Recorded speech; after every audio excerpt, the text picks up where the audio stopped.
हर दिन एक भिखारी दरवाजे के पास आकर भीख मांगता था और घर का मालिक हमेशा घर के बाहर आते ही उसे देखकर फिर जाया करता, कई बार उसके लिए गालियां भी बकता।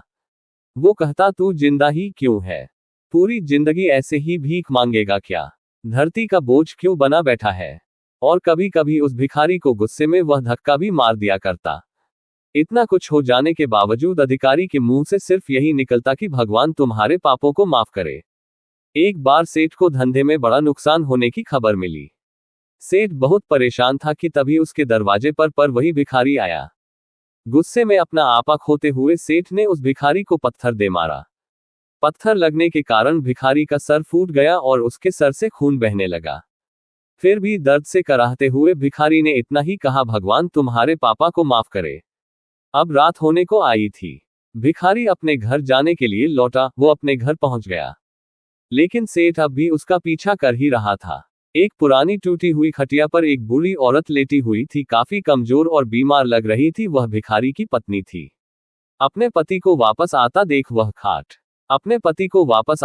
वह खाट से उठ खड़ी हुई। पत्नी ने अपने पति के भीख वाले कटोरे में देखा, उसमें सिर्फ आधी बासी रोटी थी। उसे देखकर वह बोली, आज बस इतना ही मिला। और हाँ, आपके सिर से खून निकल रहा है, ये चोट कैसे लगी? बूढ़ा भिखारी बोला, आज बस इतना ही मिला कि किसी ने कुछ दिया ही नहीं। सब ने गालियां दी और एक नए पत्थर भी फेंकना, इसीलिए मेरा सर फट गया।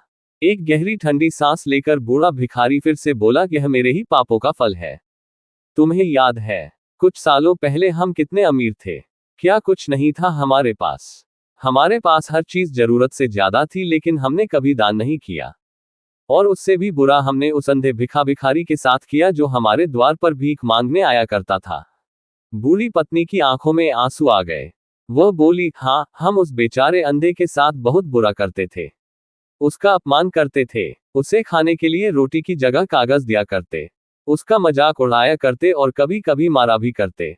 मैंने कभी उसको रास्ता नहीं दिखाए। एक बार मैंने उसके मुंह पर मिट्टी भी फेंकी थी और वह हमेशा दुखी होकर यही कहता कि भगवान तुम्हें तुम्हारे किए की सजा देगा। भगवान तुम्हारे पापों की सजा जरूर देगा। उसका श्राप सच हुआ और हम इस दुख भरी जिंदगी में आ गए। भिखारी बोला, हाँ, उसका श्राप सच हुआ, इसलिए मैं किसी को बददुआ नहीं देता। चाहे कोई मेरे साथ कैसा भी बर्ताव करे, मैं हमेशा उसके लिए प्रार्थना करता हूँ। मैं नहीं चाहता कि कोई भी हमारे जैसे जिंदगी का अनुभव करे, किसी को भी हमारे जैसे दुखों का सामना करना पड़े। वो नहीं जानते कि वह कितना बड़ा पाप कर रहे हैं, इसलिए अनजाने में हुए पाप की ऐसी सजा किसी को भी मिले, मैं नहीं चाहता। सेठ वहीं पर छुपकर यह सारी बातें सुन रहा था। अब उसे सब कुछ समझ में आ गया था।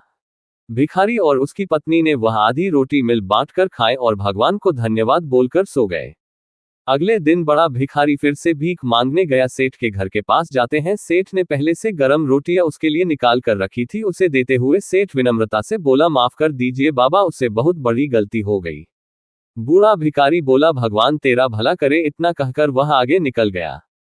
इस कहानी से जो सीख लेने लायक है वह बड़ी ही सिंपल है कि आदमी चाहे किसी के बारे में बुरा कहे या भला करे, लेकिन भगवान सिर्फ कर्म के हिसाब से उसको फल देता है। क्या हुआ अगर भगवान नहीं दिखता है? लेकिन ये बात बिल्कुल सच है, उसके खाते में सबका हिसाब बहुत बहुत पक्का होता है। इसलिए जब किसी के लिए कुछ भी करो तो अच्छा ही करो।